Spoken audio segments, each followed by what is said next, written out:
All right, this is something apocalyptic. People in Phoenix, Arizona were freaked out yesterday. This is why. Check it out.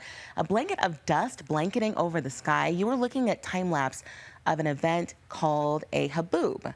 This major dust and thunderstorm downed trees, knocked out power for more than 60,000 customers. One person said she could taste the dust in the air, and that storm rattled her car for around 15 minutes.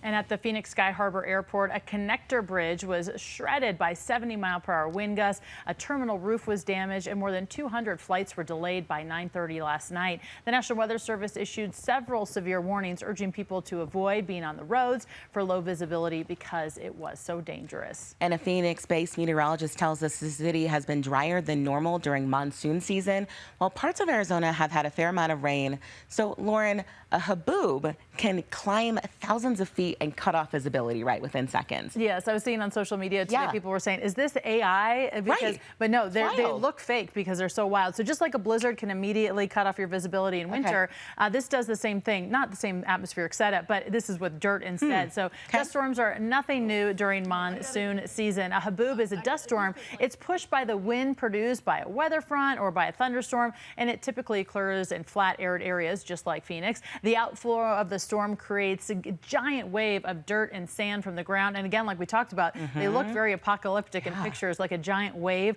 rolling over Phoenix. Heavy rain and wind followed Monday's haboob, delaying again those flights at Phoenix Sky Harbor International Airport and causing some damage. Now, there's also a 40% chance of rain in Phoenix today. So again, hopefully that'll help tampen down some of that dirt in that area. Hopefully so. And you grew up in Phoenix too. What were dust storms like there when you were there? It is weird. There's no visibility. I remember my mom having to pull over and when we're driving because you just can't see anymore. And then the aftermath of it, there's stuff all over the backyard. Obviously in Arizona, you spend a lot of time outdoors. Your backyard is a complete mess. Almost everybody has a pool, so it's just stuff completely, you know, it looks like a dirt storm in your pool, and you have to clean all that up. And then your backyard's a mess too. And things don't get really too dirty outside in Phoenix. It sounds weird, but you're not always wiping things off, so it's just a massive cleanup afterwards. But they are kind of scary. Yeah, it does sound scary. And talking about feeling the dirt, tasting the dirt. If you're outside, you're tasting that dirt. Really? Yeah. Even with, all right. Interesting. Thank you for breaking it down. Blowing all over. And your contacts hurt too,